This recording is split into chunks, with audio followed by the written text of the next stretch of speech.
Hello students, welcome back. I am Surendra sir और आप सभी का मेरे इस यूट्यूब चैनल में एक बार फिर स्वागत है। स्टूडेंट्स, कई लोगों का यह कमेंट्स पड़ा है कि सर आप 12वीं क्लास का शॉर्ट स्टोरी के ऊपर भी वीडियो बनाएं, तो मैं 12वीं क्लास का शॉर्ट स्टोरी का वीडियो लेकर के आज हाजिर हूं।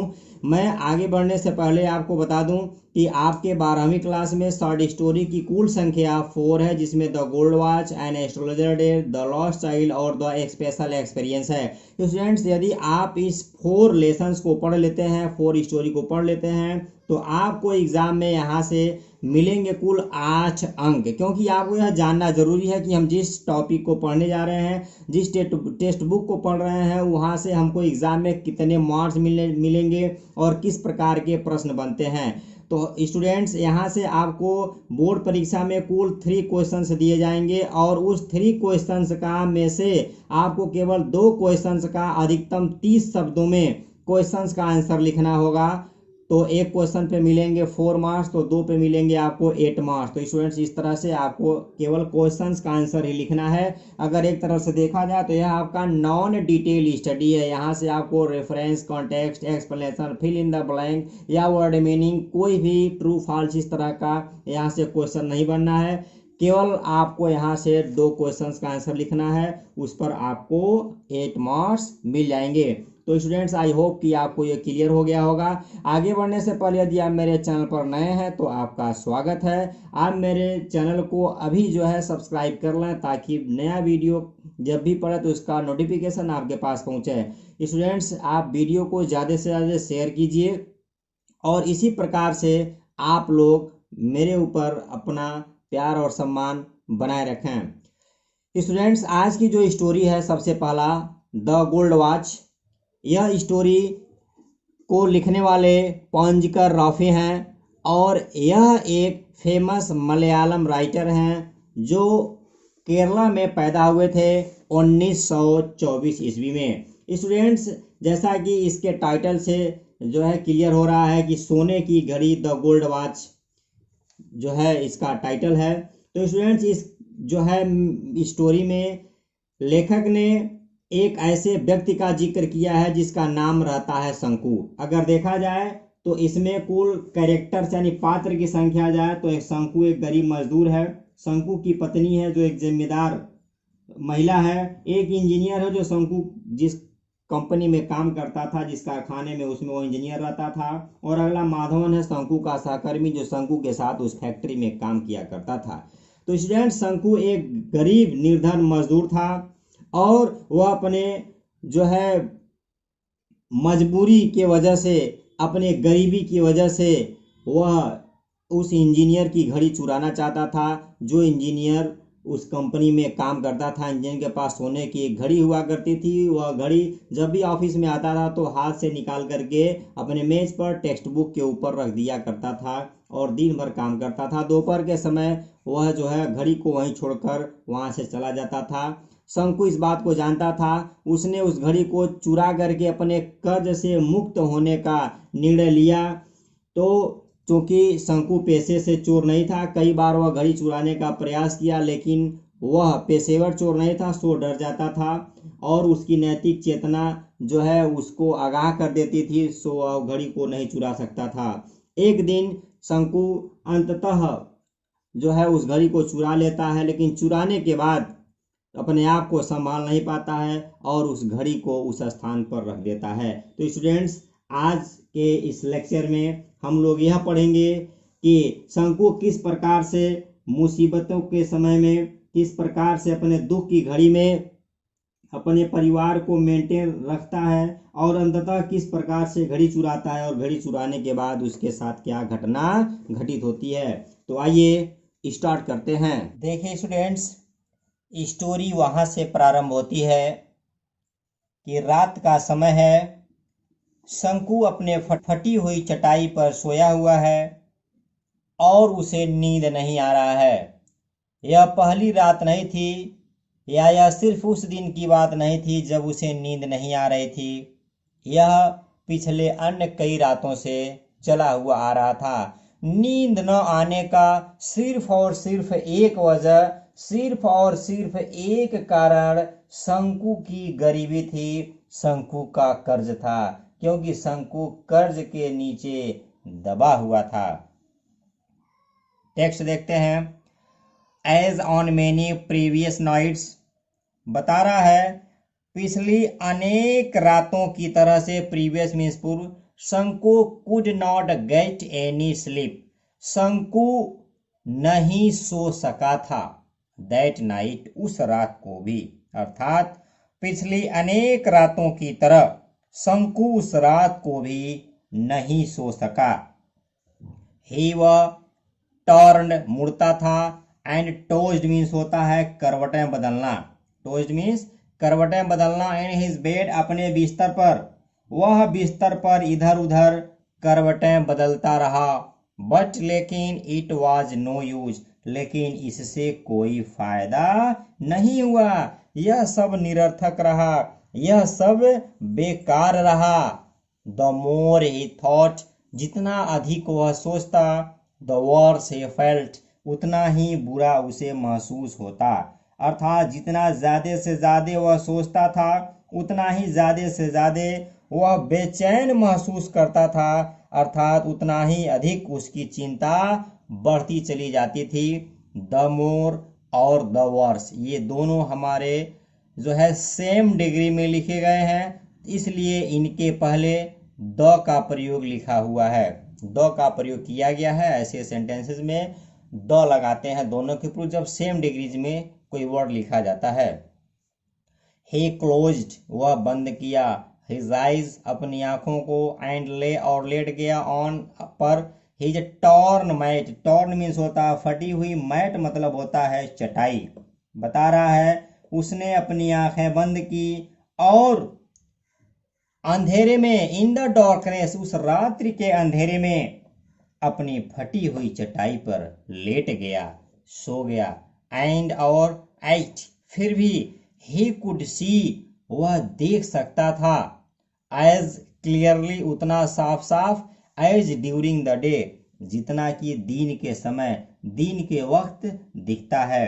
अर्थात एक बार देखें, उसने अपनी आंखें बंद की तथा अंधेरे में अपनी फटी हुई चटाई पर लेट गया, फिर भी वह दिन की तरह हर एक चीज को स्पष्ट रूप से देख पा रहा था, देख लेता था, उसे सब कुछ साफ साफ दिखता था। क्या दिखता था? द डिजर्टेड ऑफिस रूम, अर्थात सुनसान कार्यालय का कक्ष, डिजर्टेड मतलब होगा सुनसान। वैन, जब, एवरीवन, हर एक व्यक्ति, हैड गॉन आउट, बाहर चला गया हो, फॉर रेस्ट, आराम करने के लिए, और अथवा फॉर लंच, या दोपहर के भोजन के लिए, अर्थात जब सब लोग आराम करने या दोपहर का भोजन करने जा चुके थे। द ग्लास विंडो, वह कांच की खिड़की, वाज ओनली पार्टली क्लोज्ड, बता रहा है कि केवल आधी ही खुली हुई थी, अध खुली कह सकते हैं, या अध भीड़ी कह सकते हैं, या थोड़ी ही भीड़ी हुई थी।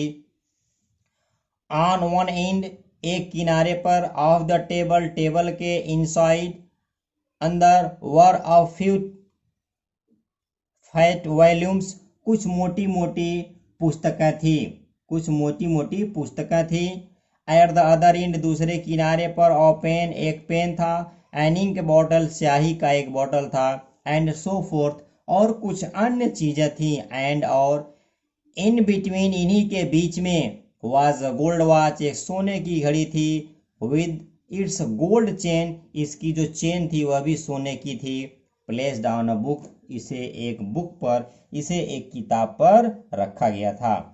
फिर देख लें, कह रहा है अंदर रखी हुई टेबल के एक किनारे पर कुछ मोटी किताबें रखी हुई थी, दूसरे किनारे पर एक कलम, स्याही की एक बोतल तथा कुछ अन्य चीजें रखी हुई थी, और इन्हीं सब के बीच में, और स्याही, कलम और बोतल, इन्हीं के बीच में एक पुस्तक के ऊपर वह सोने की चेन लगी हुई सोने की घड़ी भी रखी गई थी।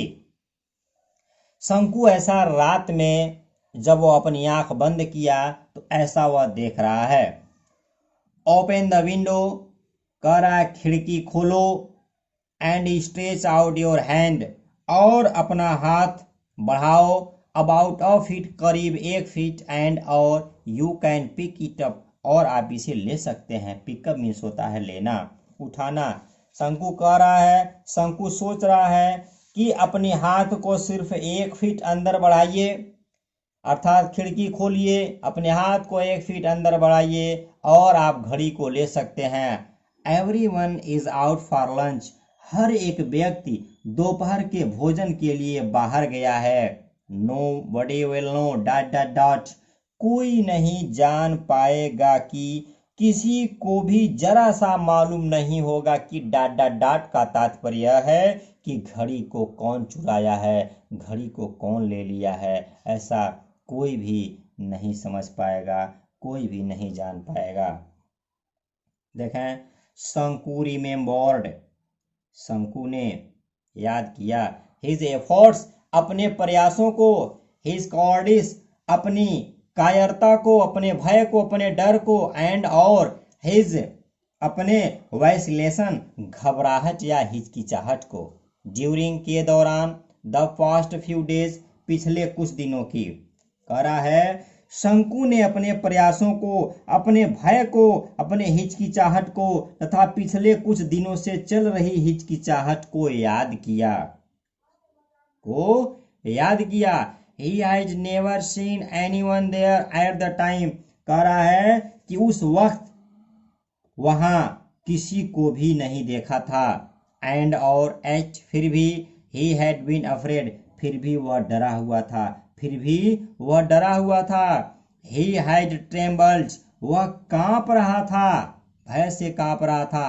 एंड फेल्ट, महसूस कर रहा था। ब्रीथलेस मतलब होता है जिसके अंदर सांस न हो, अर्थात वह कांप रहा था तथा उसकी सांसें मंद होती मालूम पड़ती थीं, अर्थात वह कांप रहा था और उसकी सांस तेजी से चल रही थी, ऐसा आप कह सकते हैं। दिस वाज वाई, यही कारण था कि, यही वजह था कि, he had refrained from taking the watch every time, refrained मतलब होता है किसी कार्य को करने से बचना, अर्थात यही वह कारण था कि वह घड़ी को उठा लेने में हर बार रुक जाता था। हर बार रुकने, हर बार घड़ी न चुराने का सिर्फ और सिर्फ एक ही वजह था, एक ही कारण था कि शंकु डर जाता था, शंकु भय से कांपने लगता था कि जब कोई देख लेगा कि मैंने घड़ी चुराया है तो उस समय उसकी क्या स्थिति होगी। इस वजह से शंकु नहीं चुराता था। सोचने के लिए तो डेली सोचता था, डेली सोच करके घर से निकलता था कि आज मैं दोपहर के समय में घड़ी को चुरा लूंगा, लेकिन चुरा नहीं सकता था।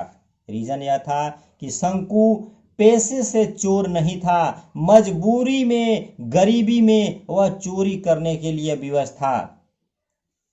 नेक्स्ट देखें, कह रहा है it would not do it put off any longer, कह रहा है ज्यादा समय तक इसे टालते रहना अच्छी बात नहीं होगा। पुटा मतलब टालना, कह रहा ज्यादा टाल मटोल करने से कोई काम नहीं चलने वाला है।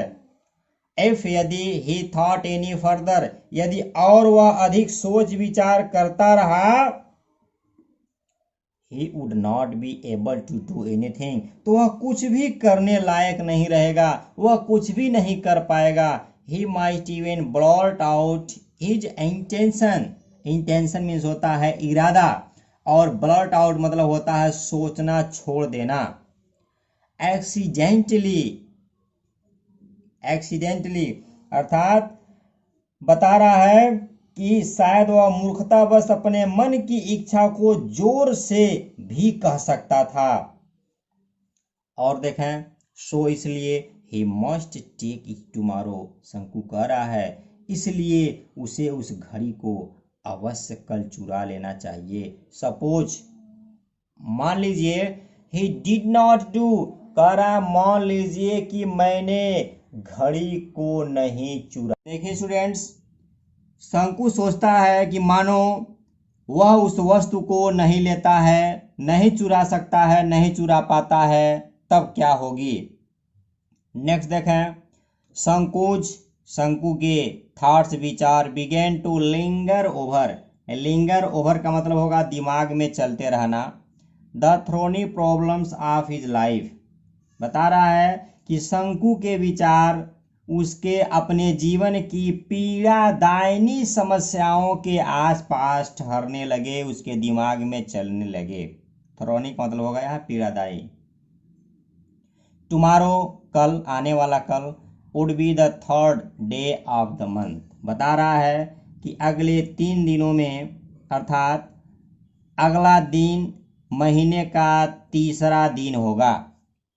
Tomorrow would be the third day of the month, अर्थात अगला दिन महीने का तीसरा दिन होगा। इन अनदर 3 days, अगले 3 दिनों में, he would get his pay का मतलब होता है सैलरी, तनख्वाह, वह अपना वेतन पाएगा। 13 रुपीज़ फॉर 13 days, अर्थात बता रहा है कि वह 13 दिन का 13 रुपये वेतन उसको मिलेंगे। आगे बता रहा है कि जब पैसे मिलेंगे तो उन पैसों से उसे क्या क्या करना है। बता रहा है ही हैड टू पे, उसे चुकाना है, चुकाना था। 4.5, 4 और आधा, अर्थात 4.5 रुपया फॉर परचेज, खरीदारी का, एट स्टोर, स्टोर से। बता रहा है कि दुकान से खरीदी हुई चीज़ों के बदले उसको उस दुकानदार को 4.5 रुपये देने थे। नेक्स्ट देखें, there would be a balance of 8.5 rupees, तब उसके पास 8 और आधा अर्थात 8.5 रुपये बचेंगे। He had repaid only 5 out of 10 rupees. He had borrowed from the fund, borrowed उधार लेना। फंड का मतलब स्टूडेंट्स मैं यहाँ क्लियर कर दूँ कि जो कंपनी में काम करते हैं या किसी लिमिटेड फैक्ट्री कंपनी में काम करेंगे या गवर्नमेंट जॉब में है तो आपको जो है वो सैलरी से कुछ हिस्से करते हैं जो आपको लास्ट में जो है एक मुश्त मिलते हैं। तो इस तरह से अगर किसी व्यक्ति को ज़रूरत पड़ती है तो वह बीच में ही उसमें से पैसे ले सकता है। हैड रिपेड, वह चुकता किया था, ओनली 5 आउट ऑफ 10, 10 रुपये में से केवल 5 रुपीज़। ही हैड बारोड, जो उधार लिया था, फ्रॉम द फंड, फंड से, द प्रीवियस मंथ, पिछले महीने में, टू गो होम, घर जाने के लिए, for he the mother's death anniversary. बता रहा है डेथ एनिवर्सरी का मतलब होता है बरसी, अर्थात पिछले महीने अपने माँ की मृत्यु की बरसी के लिए जब वह घर गया था तो उसने अपने फंड में से जो 10 रुपये लिए थे उसमें से अभी तक उसने केवल 5 रुपये ही चुका सका है, 5 रुपया ही चुकाया है। नो नहीं, he must pay the remaining बचा हुआ, कह रहा नहीं उसे अवश्य ही चुका देना चाहिए जो बचा हुआ धन है, 5 रुपीज़, 5 रुपये को, विद इंटरेस्ट एट 6 पैसे रुपी अ वीक, अर्थात बता रहा है कि 6 पैसे प्रति रुपया प्रति सप्ताह के ब्याज के साथ उसे अवश्य चुका देना चाहिए। फिर एक बार देख लें कि 5 रुपये जो बचे हुए हैं उस 5 रुपये को 6 पैसे प्रति रुपया प्रति सप्ताह के दर से अवश्य चुका देना चाहिए। आगे देखते हैं, एट द टी शॉप, चाय की दुकान पर, ही ओड, वह बकाया लगाया था, उधार लगाया था, और उधार लगा लेना, ओवर 3 रुपीज़, 3 रुपये, फॉर 2 वीक्स, 2 सप्ताह से, बिसाइड्स, इसके अतिरिक्त, प्रीवियस एरियाज। बता रहा है कि इन सब को अगर छोड़ दिया जाए, इनके अतिरिक्त, amounting to a rupee and half, तो उसे 2 रुपये और आधा अर्थात 2.5 रुपये की ज़रूरत थी। He owed 6 rupees to Ali for supplying extra rice. बता रहा है कि जो अली जहाँ से वह चावल लिया करता था उसे भी उसे पैसे देने थे, जहाँ से उसका बकाया 6 रुपया था।